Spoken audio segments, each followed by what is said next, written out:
En plena ebullición está también el Carmín de la Pola, muchísimo ambiente por ahí a estas horas y nosotros aquí pendientes del resultado final del alcoholímetro. Sí, que lo tenemos pendientes, Vanessa.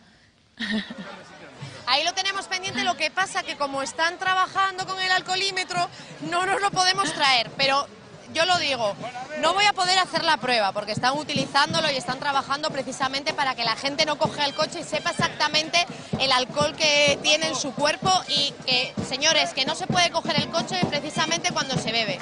Yo tomo un cooling de sidra y te aseguro que seguramente hubiera dado algo. O sea que ojo con el alcohol, ¿vale? Sobre todo si se va a las fiestas o a cualquier lado que se va a comer con los amigos.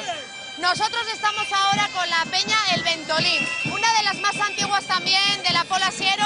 Joaquín, aquí tenemos las gaitas, el tambor. ¿Cómo se vive el Carmín en la Pola Siero? Hombre, el Carmín ya sabes que es la romería de Asturias y una pena que Bea tenga que estar en el estudio, Susana, perdón, porque esto lleva una pasada. Sí, es una pena, es una pena. La convivencia, la libertad, la comida, lo mejor que puede pasar es estar en el Carmín de la Pola.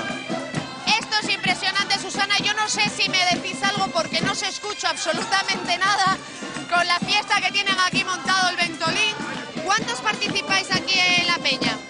Bueno, como grupo somos 40, pero tenemos escuelas de baile, de percusión, de acordeón, o sea, en total seremos unos 80 personas, entre chavalinos y mayores. ¿Va pasando la tradición? Hombre, si no hay juventud no hay futuro, tiene que pasar. Hay que hacer para que vengan los jóvenes a poder disfrutar de esto y así sigan con toda esta alegría. Os dejamos cantar un poco y acabamos viendo cómo estáis cantando todas. Además la de la Pola, como no podía ser de otra manera. Venga, nosotros, Susana, y a toda la gente que nos está viendo desde casa, nos despedimos desde aquí y os dejamos con esta banda sonora de las fiestas del Carmín de la Pola Siero.